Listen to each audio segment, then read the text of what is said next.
Nothing in the Lou Brydges Show is intended to be legal analysis, legal advice, or legal recommendations that would be applicable to your particular situation. Everyone in foreclosure or underwater with their mortgage are encouraged to seek legal counsel for a review of your specific situation.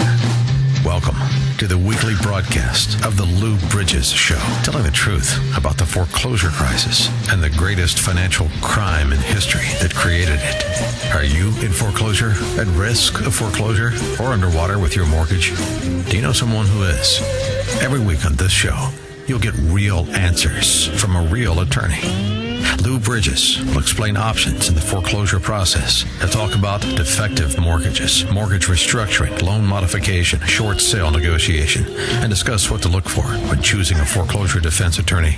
Lou is an experienced foreclosure defense lawyer on the front lines of mortgage defense and litigation. Lou is dedicated to helping you keep your property. And now, it's time for the Lou Brydges Show and the truth about foreclosure. Here's your host, Lou Brydges. Good morning, Chicago. Another beautiful Saturday morning. Lou Brydges here with my wingman, Mike Main. Hello, Chicagoland. And our producer, Debbie Schreiner. And we're going to talk about the greatest financial crime spree in history that caused the mortgage crisis that is entering its fifth year with no end in sight. And we're finding that the warning that was given to us by Thomas Jefferson, one of our founding fathers, is coming to be true, but there are people fighting this. And again, as we start every show with the Thomas Jefferson quote from 1802, in which Thomas Jefferson warned all future generations of Americans, and he was speaking directly to us today. And when Thomas Jefferson said, "I believe that the banking institutions are more dangerous to our liberties than standing armies. If the American people ever allow private banks to control the issue of their currency, first by inflation, then by deflation, the banks and the corporations that will grow up around them will deprive the people of all their property until their children wake up homeless on the continent their fathers conquered."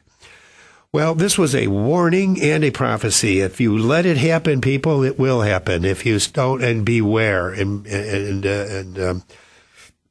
you, the people, have it within your power to stop it. And now there is a growing movement in this country. And again, I want to make very clear, we're not talking about the local banks or the regional banks. We're talking about the 12 major banks that have come to dominate the national banking scene and dominate the servicing of foreclosures.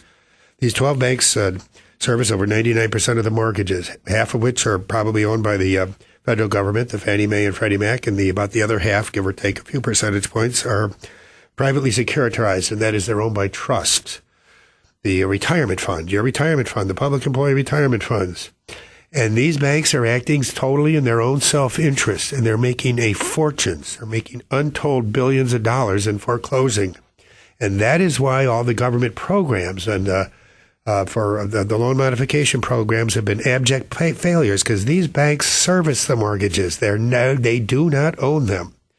And it's like a management company that manages, say, an apartment complex, and it's just, there's no profits because they're managing it in a manner that they're milking all the income stream in their management fees. And that's what these banks are doing in the servicing of these mortgages. And that's why they don't want to see the modifications. And that's why they've been violating the settlement agreement that they've been into. But the thing is, there are many defects in these mortgages.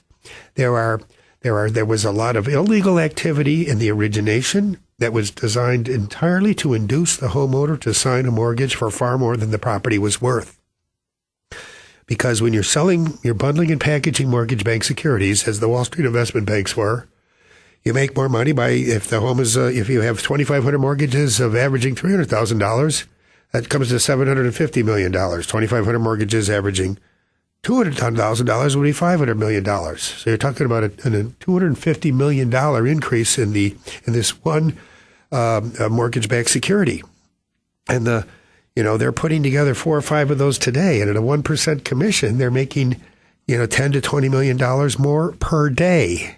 These Wall Street investment banks, and that's why you had the Countrywides and the Taylor Bean Financials, which are no longer in business because of the fraud they perpetrated, doing anything they could to get the homeowner into a mortgage that was more than the home was worth, 0%, promising them to refinance them when the interest rate kicked in.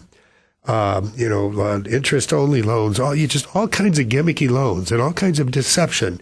And this deception was unlawful activity, which means that if you were signed a note and mortgage between 1998 and 2008, you were probably the victim of a fraud, of an illegal fraud. And then in the securitization of the mortgages, there are a lot of other defects which give rise to defenses. Now, this doesn't mean that the homeowner should get his home free and clear of a mortgage, but what it does mean is that the homeowner has some leverage. A homeowner who will fight a foreclosure, who will demand a renegotiation, a restructuring of an underwater mortgage, has leverage because he was unlawfully induced into entering into the mortgage, and there are defects in the securitization of the mortgage. Now, these all involve technicalities that this new breed of attorney called foreclosure defense attorneys, of which I'm proud to be one of the first ones, one of the pioneers, so to speak. But we need more and more of these. So we have regular segments here in the show now. We've got a news segment in which we report to you some of the news that's going around the country. We're going to have a question and answer segment in which we're going to answer some of the questions. And I want to thank everyone for the positive support. We were just overwhelmed with the response to this show. This is our 5th show, and we're receiving calls and emails, and Mike will later give you all the information about where to call and where to email us and our Facebook page and all that information. And we'll give you that in later segments so you can have a pen ready. But we're very pleased with the ratings and everything. This is just off the charts. And so let me get just quick to some of the news of this week, because our first segment here is we're winding down our first segment. The New York Attorney General is revising his foreclosure complaint against Bank of America and Wells Fargo for violations of the settlement agreement they entered into 2 years ago, for the violations they were found to have committed then. And these violations, these abuses in the foreclosure process, as they call them, let's call them what they really are. They're frauds upon the court of this country. These major banks have been perpetrating frauds upon the court of this country. And I can say this without any fear. Sue me, because the truth is a defense. It is a known, documented fact that they have agreed to pay $26 billion to rectify and to give modifications for people to rectify the frauds upon the court that they committed in the foreclosure process. And believe me, I'm in court every day. What has been found is only the tip of the iceberg. This is far more reaching. We're talking about warehouses. There's been a couple whistleblowers that have come out now that were employees of some of these banks that have come out and said they have warehouses where people are lined up in banks of desks fabricating, forging documents because they don't have the documentation. The whole securitization process involved about 5 transfers of the mortgage from the originator to a trust or to Fannie Mae or Freddie Mac. They didn't want to pay the recording fees on those transfers, so they set up this MERS, you probably have heard of, the Mortgage Electronic Registration System. Well, that's fallen apart like a cheap suit. I mean, any law school real estate professor 101 would tell you that ain't going to work, but it didn't work. It's amazing that these major banks made such a blunder. The thinking is that they would keep track of the transfers by electronic registry, and then later when they needed them, they would do the documentation, which in concept is okay. But when you're talking to 56 million residential mortgages in the country, it just hasn't worked. So now they resort to fraud, forging documents. Now, this gives the attorney who knows this, and it is a very complicated area of law, so you need to be very careful. There's going to be a lot of, overnight wonders in this field, and there are, struggling attorneys, but there are a lot of good attorneys out there that really know what they're doing. And I am so pleased that our Attorney General, one of the best attorneys now I know this is a conservative radio station, but our Lisa Madigan is an Attorney General to be proud of. I mean, she had an interview this past week with John Theus, the president of the Illinois State Bar Association, and which was a recorded interview. It was played on our Illinois State Bar Association news clips, and I was just very proud of her, very proud of our association for interviewing her and giving her the opportunity to. And her big advice is, if you have a mortgage and you're underwater or you're behind in the mortgage, you're facing foreclosure, you need competent legal counsel. And she's done so much in the field of being at one of the forefront of the attorney generals going after the banks. And this is, regardless of your political affiliation and regardless of your feelings about her father and everything, I will tell you as from an attorney standpoint that Lisa Madigan is doing an outstanding job as an attorney general. Now, I don't know about politics or anything. I'm not going to go into that. I'm just talking from an attorney standpoint. She is doing a very outstanding job. Now, we're at the end of our first segment here, so we're going to come back. We're going to have some questions from some of our listeners, and we're going to give you some more of the news reports about what's going on. And then I'm going to give you a few case studies. I've always been told by an old attorney once, he said, always tell them a story. So I'm going to tell you a few stories I think you're going to find very interesting about some things that have gone on in court the last few weeks for me and the people we represent at my firm, Brydges, my partner, Scott O., who's one of the top 2 foreclosure defense attorneys in the state. Anyway, I'm Lou Brydges. We'll be back after a little sports and weather. Thank you for joining us. Please stick with us. We have some interesting stuff coming for you. Website is FightIllinoisForeclosures.com. FightIllinoisForeclosures.com. Where's how do you get the Facebook page? It is the Lou Brydges Show, brand new Facebook page. Please go and like the Facebook page. You can find all kinds of great information there.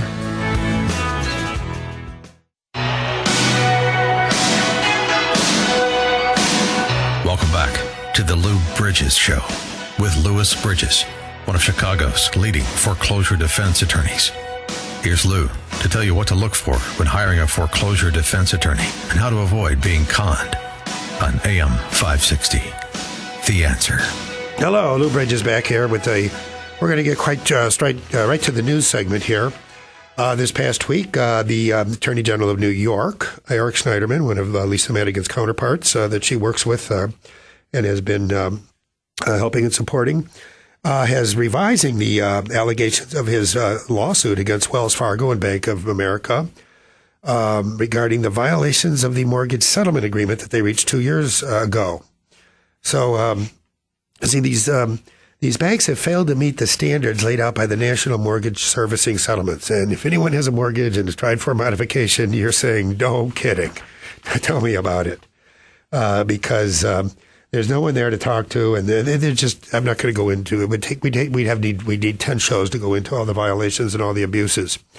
Elizabeth Warren, a senator that maybe is not too popular with some of us, but is on the Senate Banking Committee and is doing an excellent job there, has been really pushing the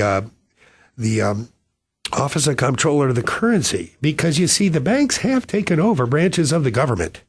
I mean, Thomas Jefferson's warning is coming to be, and it's not that they've taken over the whole government, and they certainly haven't taken over the Illinois Attorney General's office, but they have taken over the Office of Comptroller of the Currency at the national level. And the OCC, the OCC is the Attorney General, just to back up, I'll tell you a little story. 2 years ago, all the allegations about the robo-signing and the forged documents and the fabricated documents and the runarounds that people were getting in the modification process and the dual tracking, all were coming to light. And so the 49 of the state attorney generals, the 50th state attorney general from Florida is in the bank's pocket. And I'm not going to worry about any libel there. This is not an opinion, Mike. Mike's writing out opinion. Make sure you tell him it's an opinion. No, this is fact. 49 state attorney generals, including Lisa Madigan, who was one of the leaders, started investigating the banks. And they came up with just all kinds of stuff. Well, all of a sudden, the banks announced, we've reached a settlement agreement with the Office of Comptroller of the Currency. Well, OCC wasn't doing any investigation. It was the state attorney generals. This is what's called pulling the rug out from under, or trying to. So OCC, which, the banks basically ran off to OCC and said, look, these attorney generals are looking into what all these abuses we're doing. We need your help. We need a consent decree. So they had this consent decree in which they agreed to review all the foreclosures they accomplished in 2009 and 2010. And they're going to get to use their own accounting firms to do the review. Well, their accounting firms aren't lawyers, and they're accounting firms that they are paid billions of dollars by these banks. I mean, they talk about a whitewash in the making, and sure enough, these accounting firms and the OCC said, well, this is the consent decree that they're going to do. So 1.5 million foreclosures they did in 2009 and 2010. 1.5 million. So after 2 years of reviewing these, they reviewed about 250,000. That's all. About 1/6 of the ones they were supposed to review. And they go back to OCC and they say, look, we can't do any more of these. And the reason is they're finding, even though it's their own in-house, their own accounting firms, not in-house, but their own, Deloitte Touches and Pricewaterhouses that are doing the review. And even though it's an attempted whitewash, and even though they're cherry picking the ones that they're reviewing, they're finding, lo and behold, that what these foreclosure defense attorneys were saying was true. Massive fraud upon the court. Anywhere from 30 to 80% of the foreclosures were based on wrongful documentation that was fabricated. That's a fraud upon the court. Or that there was some kind of dual tracking, and that just a whole, it was a whole smorgasbord of violations of regulations, laws, and procedures. So they agreed to give $26 billion to the victims, and but they get to stop doing any more foreclosure reviews. So Elizabeth Warren, the senator, says to OCC, well, what exactly was found? And he says, I'm sorry, Senator, that's privileged. What? Come again? This is an employee of the people, of the Office of Comptroller of the Currency, telling a representative of the people, a U.S. United States senator, that information that was uncovered by when he allowed the banks to conduct their own foreclosure review is privileged. Excuse me, who do you work for, and who is this you're asserting the privilege on behalf of? The Office of Comptroller of the Currency or the banks? And who is it that you work for? Which is basically what Elizabeth Warren says to him. And I mean, this is the kind of thing I'm talking about. This is the Office of Comptroller of the Currency, in case you know, is a federal government bureaucracy that we created, that we own, that is our police, our watchdog over the banks. And they find something on the banks, and they won't tell us what it is. Well, you can tell that's not, and see, these things are kind of good in a way, because it exposes what they're really all about. And I'll talk to you about some things that are happening in our judiciary that are exposing some of the judges. I'm not going to go there right now. Another thing is, you say this is 5 years now, but foreclosures and auctions in Cook County rise. Almost 3,000 residential properties in Cook County were scheduled for foreclosure auctions in April, a level not seen since August of 2010. This is not going away. Now, you might have heard in news reports this past week about a spike in real estate prices in Las Vegas and Miami, which were two of the areas hardest hit by foreclosures. But these are unique situations. Number one is there's a spike in the prices because the demand exceeds the supply because there are so many people stuck in underwater mortgages that they can't sell them. The only houses are the ones that have the vacant houses that were foreclosed upon by the banks. So you see, you're saying, well, Lou, you're telling us all about these problems. It sounds very discouraging. But no, I think this is a good thing because it's exposing these banks for what they are. It's exposing the Office of Comptroller of Currency for what it's really all about. And you know what I'm all about is the truth. I believe that the truth is a transcendent power.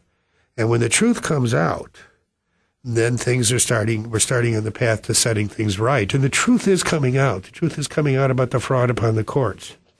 And the truth is that if you're underwater in a mortgage, or you're facing foreclosure, or even if a judgment's been entered and the house hasn't been sold for auction yet, or maybe even if the house has been sold for auction and you're still in the house, a competent legal counsel may be able to do something for you, very likely would do something for you. The earlier you get legal advice, the better off you're going to be. There are so many things that we do, and I'm going to go into some of the things as examples rather than go through them. I'm going to just give you case studies. But, our firm and other firms that are doing this have a broad front approach. If you're underwater, we may demand a renegotiation. Throw down a gauntlet of demand. We write a very respectful letter saying that, our client has engaged us to negotiate a restructuring of the mortgage. The mortgage debt is far greater than the fair market value of the property. It would be financially imprudent, foolish, some would say, to continue to pay this mortgage. And the reason it's underwater isn't because of some cyclical downturn in the real estate market. No, there was an artificial balloon that was created by Wall Street who was bundling and packaged mortgage-backed securities. And by artificially inflating the value, the cost of American real estate by 131% from 1998 to 2008, they essentially created the estimates are $5.5 trillion of capital that doesn't exist. Exactly what Thomas Jefferson warned against. It's like printing currency. When you call, there's 56 million residential mortgages in the United States. And when you call that a $200,000 or $300,000 house as opposed to $200,000 by just using an appraiser and inflating the value by pouring money into the market, you create capital that can be sold, converted to currency, to public employee retirement funds and private employee retirement funds. Now, this is all reported very well in The Big Short by Michael Lewis and the Russ Sorkin book and the Gretchen Mortensen books, Too Big to Fail and Business as Usual. And there's a whole list of them, that if you look on our website, on our Facebook page, you'll have a list of sources. But in the big picture scheme, what this means is that if you're underwater or you're facing foreclosure, there are defenses that you can raise. Give yourself leverage to negotiate a resolution. I'm not suggesting you're going to get your home free and clear of a mortgage, although that has happened and that will happen even more and more because of the frauds upon the court as a sanction. But what you really need to look for is a fair mortgage based on the true fair market value of the property. And most people can afford that. And the thing is that's in the better interest of the trust that is owned by the Public Employee Retirement Fund, because now it's a fully secured performing note and mortgage. That is a better situation than foreclosure. Better for the lender, the actual owner of the mortgage, and better for the homeowner, and better for the American people. It's better all around except for the big banks. So it requires the people, though, to stand up and assert their rights and demand truth and justice. And that is where the lawyers come in, the good lawyers, and our judicial system, and people like Lisa Madigan, and I'd like to consider myself part of that rising movement. Thank you. We're going to be back in a little bit.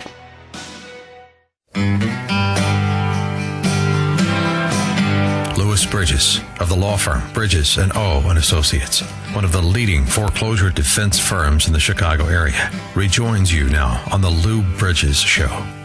Here's Lou on how you might avoid foreclosure and deal with a mortgage that's underwater.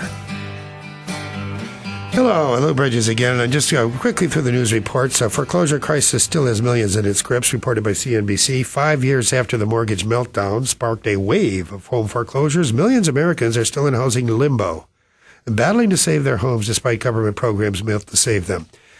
You know, there are so many people out there that really are in limbo. They come to our offices or come for the free consultations, and it's a nervous situation. The bank isn't, they get the running around on the modification process. But the thing is, if you're underwater, that is, underwater means you owe more in the mortgage than it's worth. If you owe more in the mortgage underwater, than the mortgage than the property is worth, typically as much as $100,000, you're paying far more on a monthly basis to live in the property than you should be. And not only that, but you're paying the taxes on the property, and you have no ownership interest in it. And you're probably, if you're significantly underwater because of the way mortgages work, you're not going to have any ownership interest in this property for 20, 25 years, and you're probably not going to keep it that long. But you also have a lot of people that are stuck in the house that maybe want to move or downsize, but they owe more in the property than it's worth, so they can't sell it because they won't be able to pay off the mortgage. You need an attorney, and you need competent legal advice because, there's restructuring. That's different than modification. And restructuring is it's a reduction of principal balance to reflect the true fair market value of the property. Now you may say, well, that's not fair. I mean, why should I pay my mortgage. Why should he get a reduction in the value of his? Because the reason he's underwater wasn't anything wrong that the homeowner did. And it wasn't just a situation of bad luck because of a cyclical downturn in the real estate market. There is so much information. This was an artificially created balloon, and it was a balloon that was created by fraud. And when you are fraudulently induced into entering into a contract, the law will not impose that contract upon you. You have an excuse for non-performance is the legal term. And the vast majority of mortgages that are underwater were the basis of a whole plethora, we get these, what we do is investigations. They're called audits by a professional mortgage investigator. The same people that did the audits that led to the foreclosure settlement, the same types of audits, the reviews that are being used by the government to find this. And what we find from our auditors and this gives the attorney ammunition to fight in court, is massive violations of federal regulations in the origination of the loan. Errors in omissions and false information that was given. The way the appraisal was conducted was a violation of federal regulations. The information given to the homeowner was not only false, but a violation of federal regulations. There was information withheld from the homeowner that is a violation of federal regulations. Federal regulations are laws. And the legal theory that has long been accepted is that unlawful inducement is what is known as an affirmative defense to a contract enforcement action, which is essentially what an action to sue on a mortgage is. Now, the note, you can have a holder in due course, and that gets a little more complicated. But the thing is, these notes were not transferred properly. Oftentimes they don't have the original note. And there's also been the note has been separated from the mortgage, which can arguably make the mortgage unenforceable because there's no longer a security and interest for a note when the note is separated from the mortgage. And the mortgage does not automatically follow the note. That is wrong. That would cause the real estate law professor, real estate law professor 101 to pull his hair out. That is wrong. And that is a common notion, but it is legally wrong. If you don't believe me, look at the law review articles that have examined that issue. Look at the works of Professor Adam Levitin. And call your old law school professor if you're a lawyer and ask him, does the note mortgage automatically follow the note? No. We have in the Illinois something called the Conveyances Act. And real estate, interest in real estate can only be, it's a statute of frauds that has been around since about 1560. In England, not in Illinois, but in England. And this Conveyances Act, the statute of fraud, provides that interest in real estate can only be transferred in a written instrument in recordable form. Now, I'm getting a little more technical than I wanted to get here, because we have questions we want to get to. What does this mean for you? And Mike here gathers typical questions so that we can try to apply these this situation and this to your particular situation. What's your question for this week, Mike? Well, actually spoke with somebody just Wednesday morning, and he has been trying to work out something with his bank for ages. They really won't seem to work with him in any way. They won't give it to him. They won't give him a modification. They won't give him a modification. Won't let him out of the house, and he's not paying. Hasn't been paying for over a year. And they still haven't filed foreclosure. Well, that's not going to happen. That's not going to go on forever. They may very well have filed for foreclosure, and the people he's dealing with at modification are telling him the truth. We've seen this 1,000 times. He wants to know if there's something that we you can need do to check if you're talking to the people in the modification department of a bank trying to get a modification, and you don't think you're in foreclosure. Guess what? You might be in foreclosure. They may have filed a lawsuit against you. They may have hired a process server who swears at a stack of Bibles that he served a summons on you. There may have been a default judgment entered against you. You need to have a lawyer who can very quickly, for most counties, go online and check, or you can go online and check. But I will tell you, we have had over 500 people that have come and talked to us that didn't know they were in foreclosure. I'll tell you what else the situation is not going to go on forever either.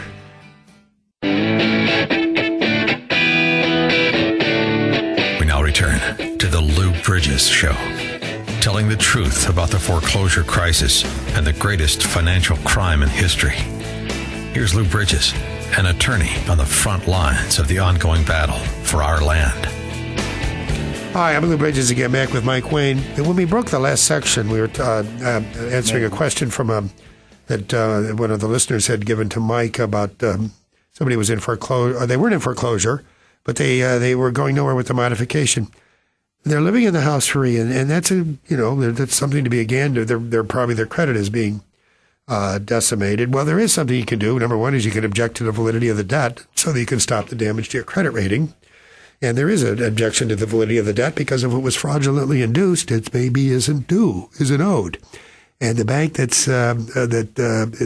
they're working with doesn't own the mortgage. And the bank is probably acting contrary to the interests of the actual owner of the mortgage in the situation that Mike talked about, the person who has been trying to get a modification for about a year now and haven't been able to. And the bank, they've checked. I guess this person has checked and said, no, I'm definitely not in foreclosure. In that situation, I would be prepared. I would get an audit. And these audits do cost a little bit of money, as much as $1,000. But the audit is something that's going to give the actual documentation and proof of a couple of things. One is that the forensic audit is going to show all the fraud and unlawful activity in the origination of the loan, all the unlawful inducement, a whole scheme of unlawful scheme with just but one goal in mind, to get the homeowner to sign a note of mortgage. And I'm talking about failures to disclose information, false information that's given, the appraisal overvaluing the property by not conducting the appraisal in accordance with the regulations.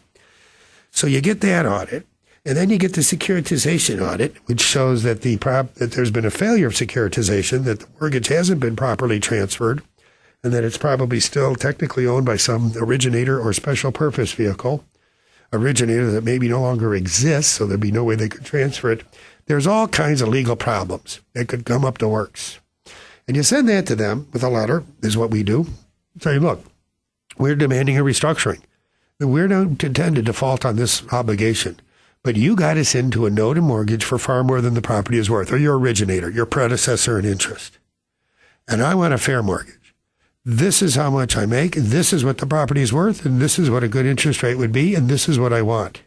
Now, you take this to the actual owner of the mortgage, the trust or the Fannie Mae or Freddie Mac, and you tell them that I'm willing to do this, and I want proof that you did this.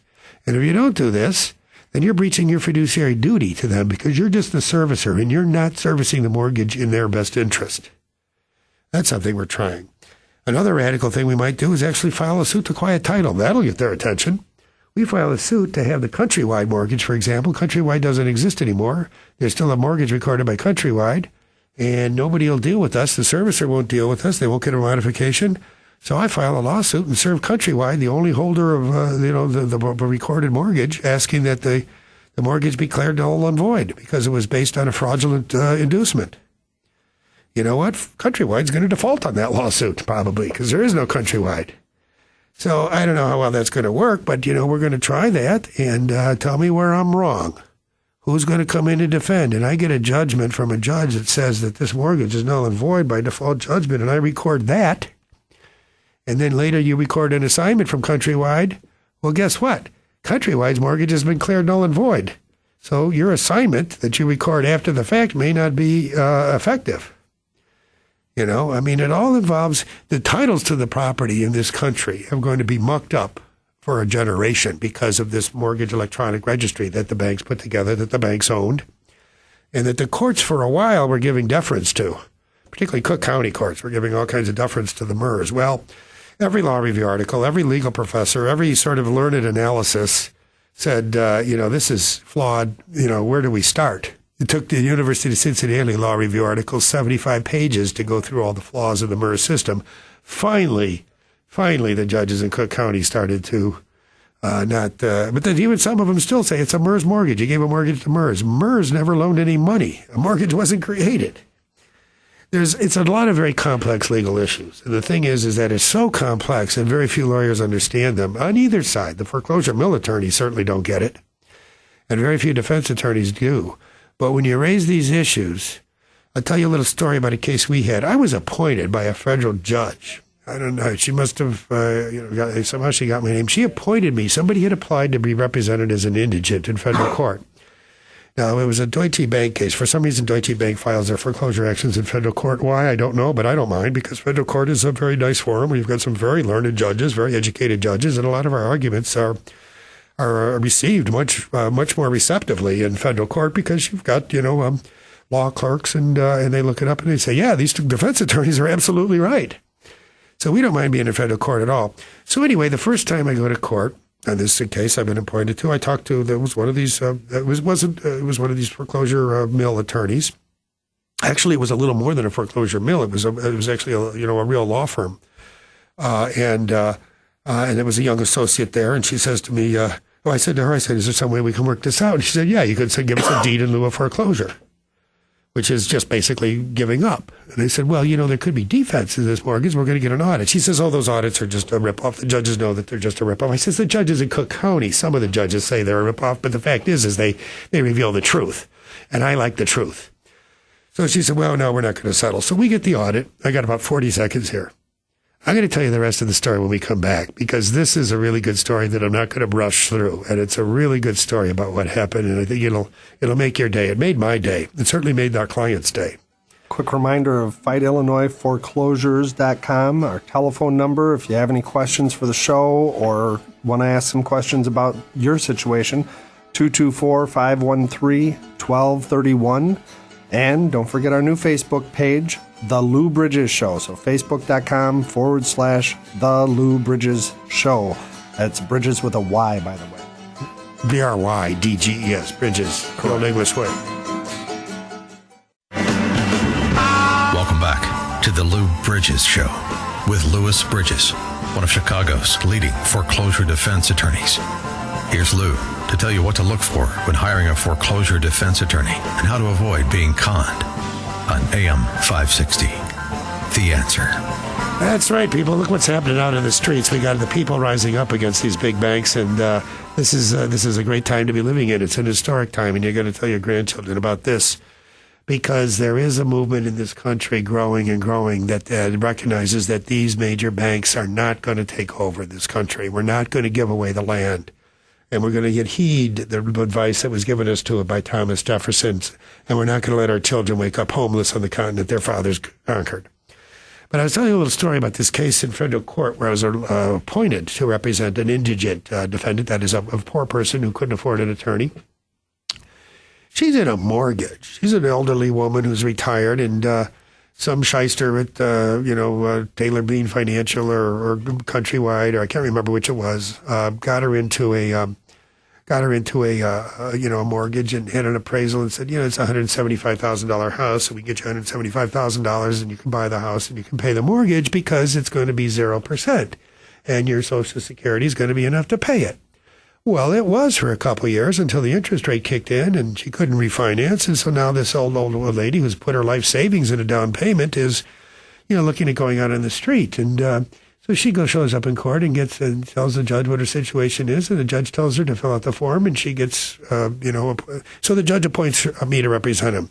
I get her an audit. I tell the auditor, look, you're doing this one for free. I'm representing this woman pro bono. You're going to do the audit for free because this is important, and this is what's right, and this is the truth. So the auditor was, yeah, right, I'm going to do that. Yeah, he was all for it. And we found more stuff on this mortgage. We found more fraud in the inducement. We found more defects in the transfers of the mortgage, and so now Deutsche Bank is servicing the mortgage, and they file suit to foreclose, and the attorneys they hired are being real snots. I mean, just real aloof, snotty, one of these kids right out of law school, and I've been practicing for 33 years. So anyway, we give them this audit, and I file what are called affirmative defenses, and I send what's called a request to admit, asking them to admit documents, admit facts, and everything. Next thing I know is I get a call from the senior partner of this firm. It wasn't one of these foreclosure Miller firms. It was a real law firm with senior partners, and he says, "Hey, wouldn't your client like modification?" And we say, "Yeah, as long as it's restructuring. This house is only worth about $50,000. It's a little bungalow in Chicago, and not the best neighborhood, but it's her home."